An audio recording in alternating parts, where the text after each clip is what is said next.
Welcome everyone to the Real Whovians cast, episode 711. Woo! Lucky 7, number 11. All right. I'm your host, Matrix Lord 212, and I am with Chris. What's up, Chris? Is anybody else in the mood for a Slurpee, or is it just me? No, I should go. I actually have one 2 blocks away that I could just go and get it. What's up, Daniel? Hello. What's up, Gloria? Hello. Okay, so we've seen the 2 clips for The Woman That Lived. Oh my gosh. And I'm going to start with Gloria. Gloria. Oh. Yeah. Everybody does that song. I don't know why. When it comes to me. Gloria. This is what I was screaming. Okay. Well, oh my goodness, the first one I was like, she names herself different names. Who else in the Whoverse does that? Right. River! But I was like, nah, she can't be, because she has a father and everything like that. So, but it did remind me of that. So I was like, that's kind of cool. I like how she's got her name different and everything. She can't remember a lot about her past. Like the doctor's having to remind her. It's like a little bit of amnesia there. It was a pretty cool, like, little scene between them. I guess it's also probably the part where she's saying, took you long enough, old man, or maybe that's later. Whatever. The second one, oh my goodness, what was the thing with the bright eyes?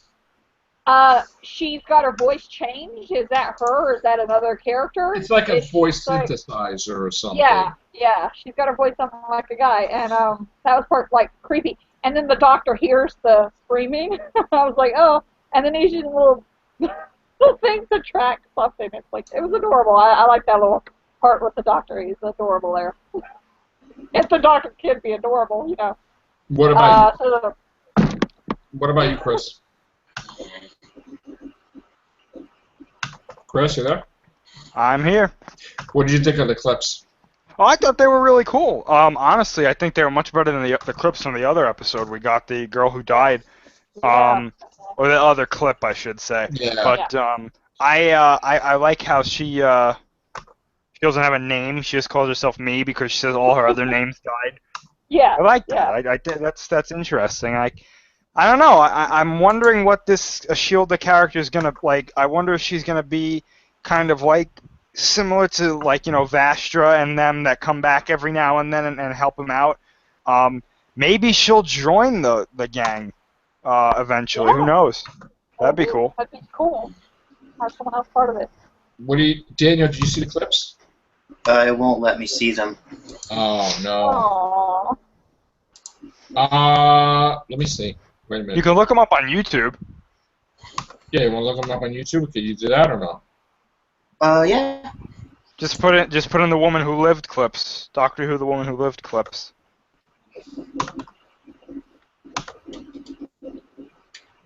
That's another thing too. That's another thing too. Put yourself on mute if you do it. Yeah, mute yourself, right. That's another thing too. Very subtle that the other one was called The Girl Who Died, and this one's called The Woman Who Lived. That's right. Interesting. Yeah. Your maturity. Oh yeah. Older. Yeah. Right. All right. So while he's going to watch the clips, let's talk a little bit about, like, what is probably going to happen in this episode when he leaves. I mean, is it going to be a thing where is she just going to walk off and then we'll see her again, or is it going to be like we think she's dead and she's not dead? What? I think she's just going to be a reoccurring character, kind of like the Todd roster. Okay. And where's Clara? Yeah. Can't show her. Probably maybe she's on vacation. Well, let me ask. Now, here's the thing now, which is really interesting. What does she need to do, episode count, to beat Amy Pond? Like, if she's not in every single episode, does she not beat the record? Or see, now that's the question. Like, you know, by keeping her out of one episode, does she lose the title of the longest running companion?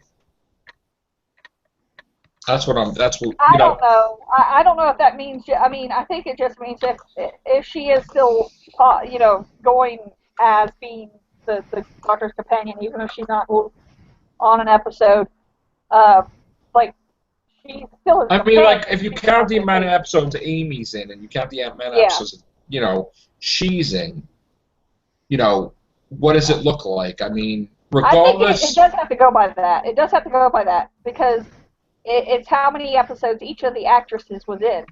It doesn't matter how long they are in the episode. As long as they're in the episode, they're in the episode. Yeah. Okay, so that's the whole point. And even in closing time, they were in it for like a minute. And even in the Doctor, the Witch, and the Wardrobe, whatever, they were in it for like, a minute. So. And it also, I mean, she's already beaten in terms of how long a Doctor had the character as their companion because she's been throughout his whole time stream. Right. But in terms of how many episodes the actress Jenna Coleman's in, now that she can't be the longest running. If she beats out Amy and Rose and all the others in episode count wise, then they'll beat the actor. What about you, Chris? I think Clara might actually be in this episode. I just I do she's too. just not in these clips and in the trailer, Oh, she might be in like a like a couple seconds or a minute in the episode. Something like that, yeah. All right. We also got a synopsis for the. Oh, actually, before we do that, I do want to show you what Jenna Louise Coleman looks like in the other show and how different she looks. Take a look at that. Wow. Totally. Oh, She looks totally different. I love that dress. The makeup makes her look totally like a different actress. Now, is this after Doctor Who? Or Yeah. Yeah, this Okay. is, yes. Yeah. This is her in her new series. And she's playing new series, I guess, called Victoria. Queen Victoria. So she looks good though. Yeah, I love the dress. I gotta say. when do you think we're gonna get an announcement of who the Doctor's next companion's gonna be? Not until the season's over. Yeah. December 5th. Or we still have the Christmas special too. Yeah. True. So. Do you think they'll reveal who the next companion is before the Christmas episode, or are they going to wait until after? It depends on if this new. It depends on if the new companion is in the Christmas special. What I think they'll do is they'll do the Christmas special, and then right after the Christmas special, they'll announce the companion. Yeah. Could be. Maybe, unless the companion appears in the Christmas special. Yeah, as a surprise, and they don't release it. Right. But don't forget, though, maybe there is no companion because maybe there's no Series 10. So we don't know what the hell's happening right now, with Series 10 being up in the air. Again, it all goes down to how much time, like, what is Moffat going to be doing right now? Like, right now, the Christmas is wrapped, everything's done. What is he doing now? What is he writing? That's what I want to know. What is Moffat writing right now? Is he writing Sherlock season 4, or is that already written that they're going to film in January? That's what someone needs to ask him. Like, what are you doing right now? What are you when are you going to write Doctor Who? That's what I want to know. And if he says he's not writing Doctor Who, that leads me to believe that he has way too much time to write Doctor, meaning that he's not pressured to film anything. So I'm a little concerned because, again, if we have a Series 10, that's fantastic. If they're able to do, 12 episodes, 13 episodes, okay. But we didn't get any confirmation about that at all.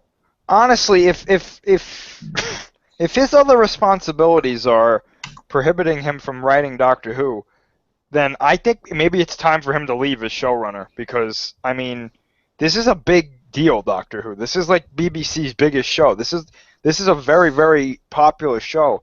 And if you can't devote your full time to it, that's okay. Go do your other things, and then let's get a new showrunner. You know what I'm saying? Right. Someone who's not distracted by other things. Right. It's okay to have multiple projects. I understand that absolutely, but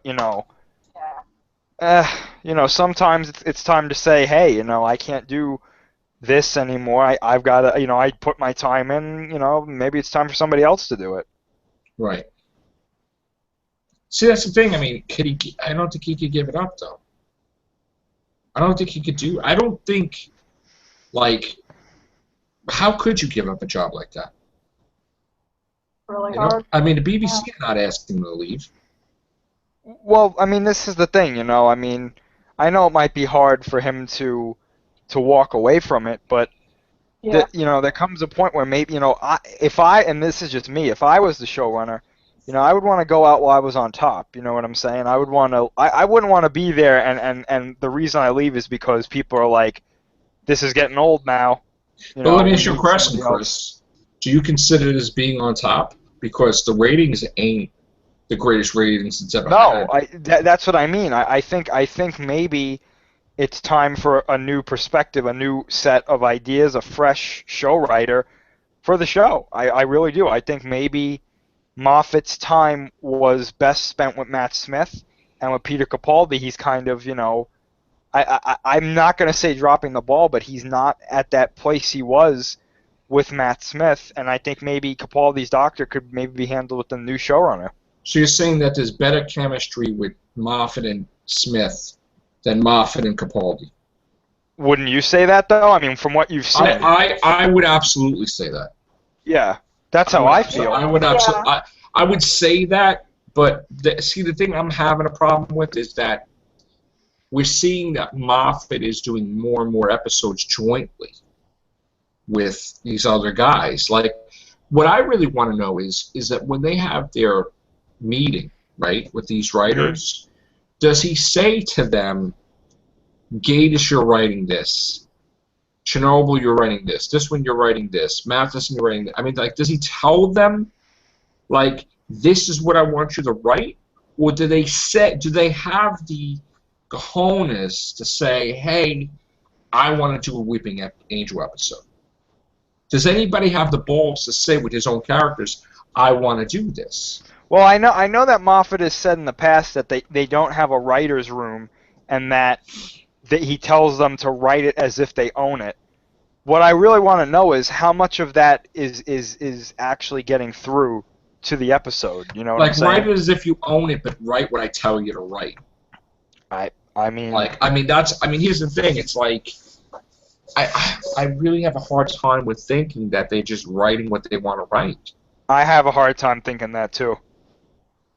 Because the problem I have is that while I love the opener, right, there are little things I don't like. I don't like the stupid explanations. I don't like the hybrid nonsense, because this thing with Ashilda has nothing to do with the Daleks.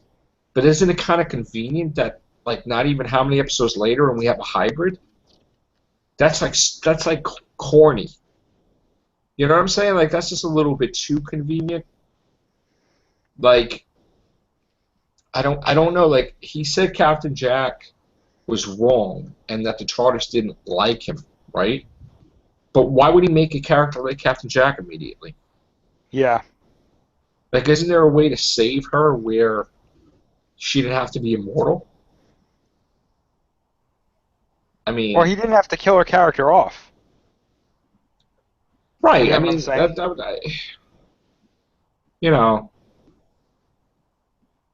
I mean, and again, why couldn't we just have Captain Jack then, instead of, like... I just feel like there are, with Doctor Who, lately, and we've said this before, if we've said it once, we've said it 100 times, but it just feels like they build up they do build up so well, and then when it's time for the build up to go away, and the build up gives way to whatever they're trying to reveal, the reveal itself is like, meh. Yeah, you know what I don't understand? She was so in love with him, right? Okay? And he keeps asking, like, even the Christmas special, did he come back, like Danny Pink? or no. And even Missy's like, did he come back yet? No, he's still dead. Like, why isn't she saying, hey, you know, he brought the kid here. He's got to be somewhere, right? Why can't they go, like, first of all, it's a time travel thing, right? So the moment the kid was brought in, right, why don't they take the TARDIS, hone in on where he is, bring him in the TARDIS, and bring him out? Yeah. Like, why couldn't they do that? Like, Well, I don't understand why they left the whole Nethersphere thing, like, unresolved. Is the Nethersphere still doing what it's doing? I really don't know. I mean, why save the person from Into the Dalek? Why have the robot there, the Clockwork Man, the half-faced man? Why have all these people there and not use them? I never understood that. That Clockwork droid was supposed to be something important, and he never showed up again. Right. Why? Why? I don't know. It's like Moffat has a... This is, you know what I worry about? You know how, like... Remember Star Trek Next Generation? I never really watched it. All right, whatever. Okay, it's like any show, right? Yeah. You have a season, 23 episodes, right? Mm-hmm. They're done filming, right? Then they go about enjoying the summer, enjoying whatever, writing as they're enjoying, right? And they get different perspectives, and they get different things, and then they get ideas to write the next season, right? Mm-hmm. Oh. Right? So the thing is that... What? What's the matter? I just realized something from one of the clips. She just said that everybody she knew died, so she didn't use the she didn't give the chip to anybody. Yeah, well, all right. The second chip. Yeah, she's not in love yet, so... Yeah. But one Or the fan, proof that she's going to give that to Clara or something. Right. yeah, that's what one All right, fan I- said. yeah, Well, what if she gives it to Clara? Well, And that's then what we said before. We said that's just... All right, so let me go back for a second. So the thing is, right, Okay. you have one direction. Like, okay, Moffat would say, all right, Amy Pond, getting close to Matt Smith, romance, whatever, right? And then they have the season, and then at some point in time, it gets totally off the other opposite direction, right? And the season ends, let's say, all right, the Big Bang, whatever, right? They get married, right? All of a sudden, the next season is totally different from the first season. Like, you see, like, them going crazy directions, the silence, whatever, right? So, like, why does this happen where, like, what happened, I want to know, behind the scenes, that made Moffat have the decision that Clara just, wouldn't have worked out? How would it have not worked out with Danny Pink if you have a whole future based on them getting married and having children? So how could that not have worked out? That's what I don't understand. So That's weird, yeah. did something happen? Did, like, the actor that plays Danny Pink piss somebody off? Did they not click? I mean, you know what I'm saying? Like, did something happen to have a mindset where, like, he just didn't want Danny Pink in the picture all of a sudden? Because it sure looked to me like that was the whole thing with Clara. I mean, did he just want to explain it where she's with the doctor having fun or whatever? Because you made it so deep that she was so hurt that she was willing to throw the keys in the lava. And then to make me believe as a fan that she wouldn't pursue saving Danny Pink, it's unbelievable. Yeah. How could she not? I think there's more to do about the whole Danny thing, because they are very keeping it hush hush about how she's, like, not really talking about it, not, you know, and she told the doctor, just, I'm fine. Remember how she was on the, what episode was it, when he was asking about it in the first half of the last two-parter? Under the lake and stuff yeah, like under that. The yeah, lake. And he was talking to her about, like, trying to check how she is emotionally, and she said, I'm fine. She just didn't want him to talk about it, like, cut him off to where he wouldn't talk about it. There's still something there. I think they're going to probably, you know, each episode kind of, like, get close to talking about it, and then she's going to keep cutting it off, and then at the end, I think there's going to be something to do with Danny. Because it's a sore spot for her, like, touchy. Yeah. Yeah, I think you're right. The only thing I can think of is Clara is, like, if Clara's supposed to die, right? This version of her, anyway. Yeah. What if she ends up in the Nethersphere with Danny? Yeah. Because that would explain the Nethersphere being there. Clara wouldn't be dead, technically. And her and Danny would be reunited, sort of. Yeah. The thing I don't like about that is, though, it like parallels what happened to River. Yeah. Right. So it's like, why? This is why I said I don't think Clara should die. I think she should just be like, Yeah. you know what? I had a good time, but it's time for me to move on, and I can't do that still traveling with you. And then there's the whole waitress thing. Like, could there be could she be doing that in the Neversphere? I don't know. Is that what they're doing in the Neversphere? Like, trying to like resemble life. Is that and she's waitress like thing confirmed? Yeah. There's pictures of her in the. She's in a the waitress. outfit. Yeah. Because I never saw those pictures. That's why I'm like. Yeah. I'll get him. Yeah, because I've always I heard you guys describing them, and I was like, oh, that's depressing. Yeah. Let me get them just while you guys talk. Just talk. Yeah. Yeah. But I just want her ending to be good. Yeah, me I don't too. want it to be heartbreaking. I mean, not that I don't like the sad stuff on Doctor Who. It's sometimes good to have one of those moments like the end of the Pawns. I cried my eyes out. Yeah, but it's like every time though, like his companions are gonna die. Like after a while, people are gonna be like, "Stop traveling with this guy." Yeah, exactly. Oh wow. Like I wish we could have another Martha moment where they decide to leave.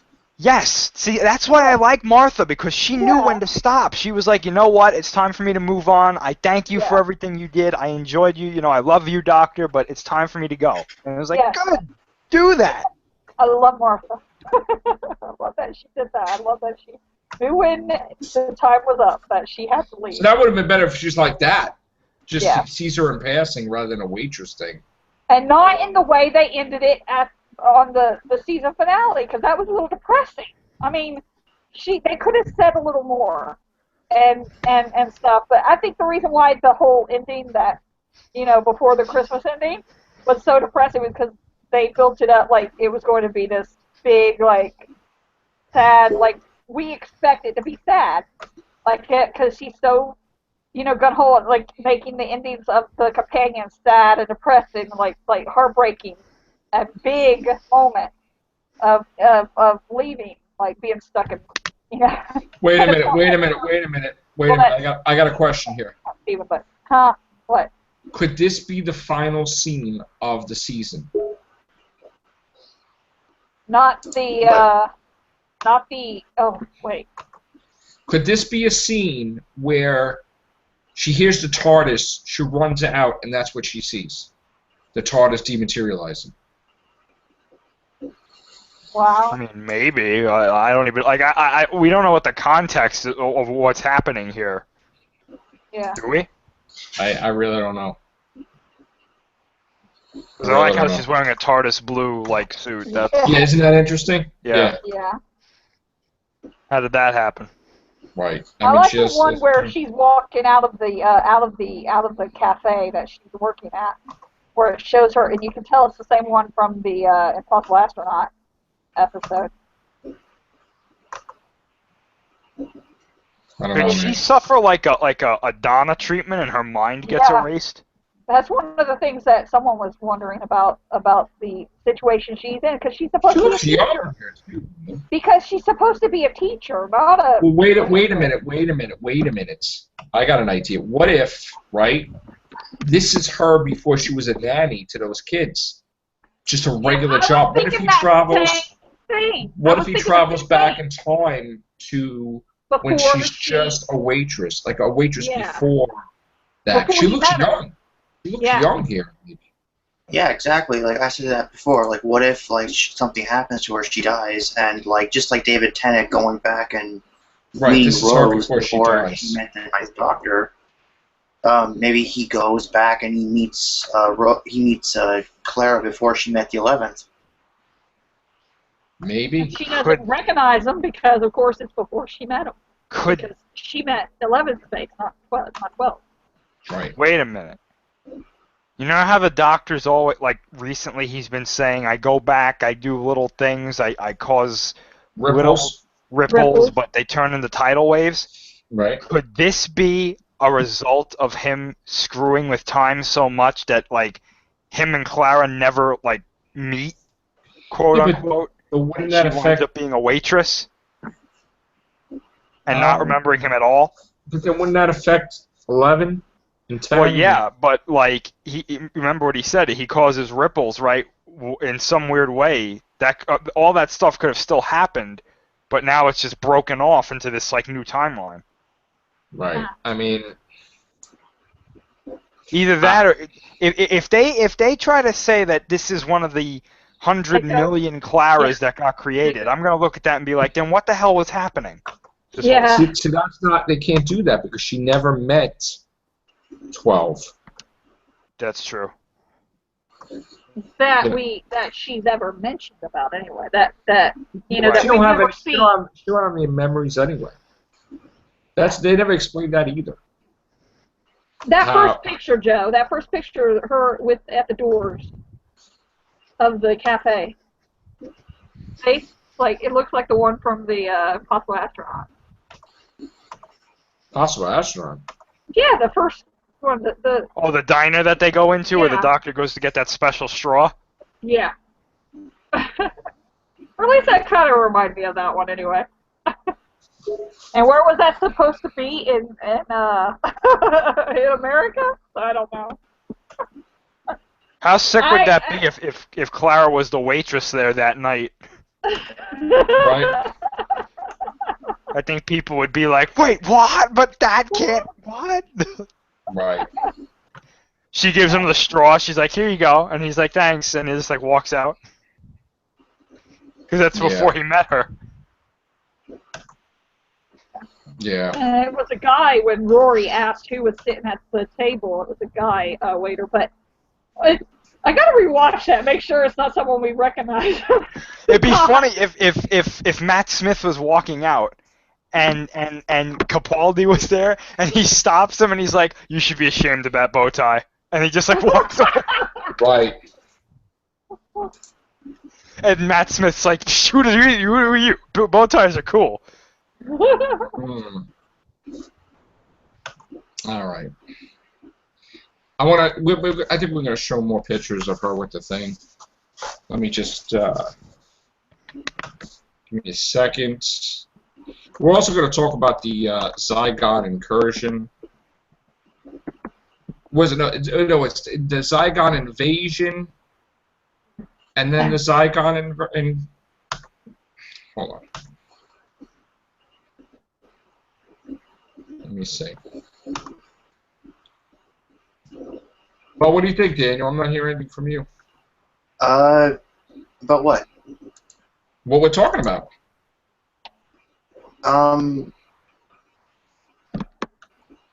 Well, could you say that again? The whole thing we're talking about with the What do you think's going on with Clara here as a waitress? Oh yeah. Well, I think that this is probably Clara before she met the 11th Doctor, before she became a nanny. So yeah, you know. Yeah. That would be kind of interesting. Because she said she was going to go traveling, but then her mother died, and then she was there, and then the family friend died, the Maitland's mother, and she decided to stay and help out with them. But before that, what was she doing? Before she decided she wanted to go traveling? Could you imagine? I just thought of this, right? Could you imagine if she says something about her computer being broken or something, right? to Capaldi, right? And he's like, oh, I know a great place where you can get it fixed. And he gives her, like, the address of the computer store. If what? Yeah, it's cool. If what happens? Okay, like, let's say Capaldi is in that cafe, right? Where she's a waitress. And this is before she met the Doctor. And she says something like her computer's broken or something like that. It just comes up in conversation. And he's like, oh yeah? I know a great place where you can get that fixed. and he gives her the address where she goes and meets Missy, and Missy gives her the number or something. So in other words, wait. So as a waitress, he gives her the she's talking about her computer being messed up. Yeah, he finds out where Missy was gonna give Clara the number, and he's like, "Well, how did she know to go there?" And then he figures out, "Oh, maybe it was me," and that's what starts off their whole adventures together. Because he knows that Missy will be there to give her the number. Yeah, but then Missy would have to know that she's coming in there, though. But didn't she though already? I don't know if they would. Timing. I mean, I'm just spitballing here. I don't really think that's gonna happen. I'm just saying, wouldn't that be? I think this would be cool if she's in there and the doctor's in there, happen to just go in there and she's in there working, and she gets a call, and she starts breaking down because this is when she finds out her mother died. And that'd be like, whoa. That'd be some good acting for Clara. Yeah, as Clara, to see her reacting to it, and her telling her boss she's got to go, and that's why she's going out the door. Like, oh. Oh man, I would cry. I would actually cry about that if it was something like that. I would actually cry to see her reaction.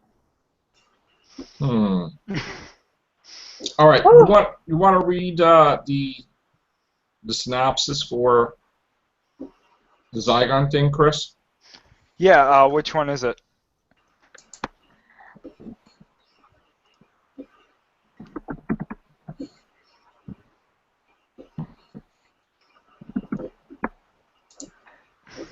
Oh, I got it, okay. It's just loading. Zygons. Okay. So the synopsis reads: shape-shifting Zygons are everywhere in the UK, and there is no way of knowing who to trust. With unit neutralized, only the Doctor stands in their way. But how do you stop a war? And what can the Doctor do to save his friends? Interesting.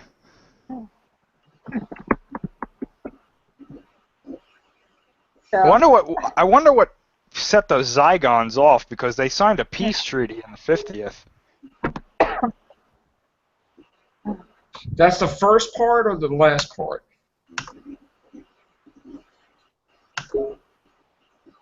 Go check that thing about the where the names of the episodes, and they got them in order. Let me see. Episode's called The Zygon Inversion.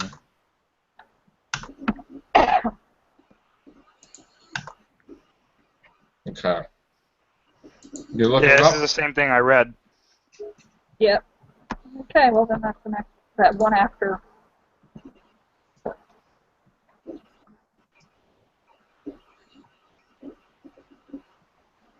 Everybody be so quiet. Well, like I said, I'm wondering, like, what set the Zygons off, you know? Again, this is not a prequel to the Day of the Doctor. I mean, is it before? What is it? I don't really know. I mean, it'd be kind of weird if the 12th Doctor got involved in a Zygon story during the 50th, you know what I'm saying?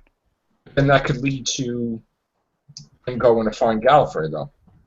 It could, but Like, I just think that this is probably something afterwards. Probably afterwards. I wonder if they're ever going to show that. I wonder if they're ever going to show the 12th Doctor going to help the other Doctors freeze Gallifrey. Yeah, maybe when he goes, maybe the final episode takes place after Capaldi helps the other Doctors free Gallifrey. Yeah, I mean, that'd be cool. Maybe he just decides to retrace his steps, you know? Like, maybe he's like, I gotta go back and help them. From there, I can go find Gallifrey.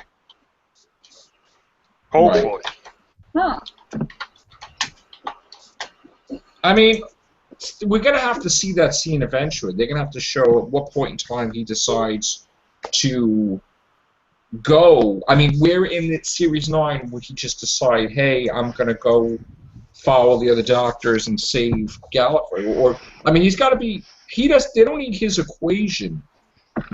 Yeah. To complete saving them. Like Matt Smith, the 11 Doctors equation was done. So they didn't need any other doctor. So they don't know of his existence. They don't know that the 12th Doctor exists. He doesn't know he could regenerate again. It makes me wonder about why the 11th thought it was that he couldn't regenerate anymore whenever the 12th Doctor was there at the end. So it's like there was more than just the 11th Doctors, or well, 10 if you count the 12 counting the War Doctor. But I mean, there was one other than himself. It's like yeah, he didn't see 12. I mean, that there was more than just 12 TARDISes.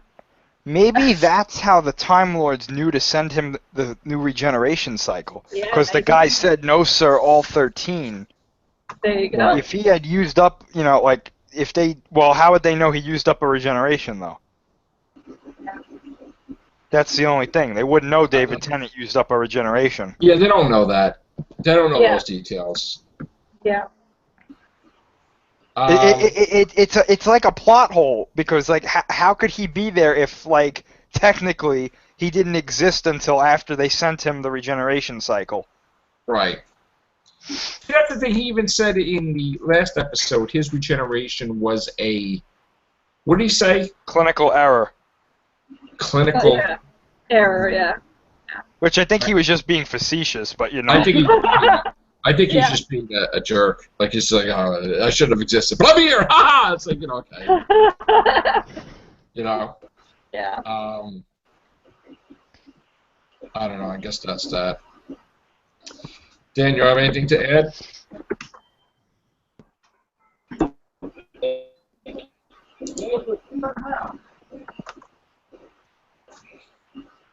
Yeah, are you there, Daniel? Yeah, I'm here. Anything you want to add or no? Nope. All right, guys. That's going to be it for this episode. I don't know if I'm going to be back, but take care, bye for now.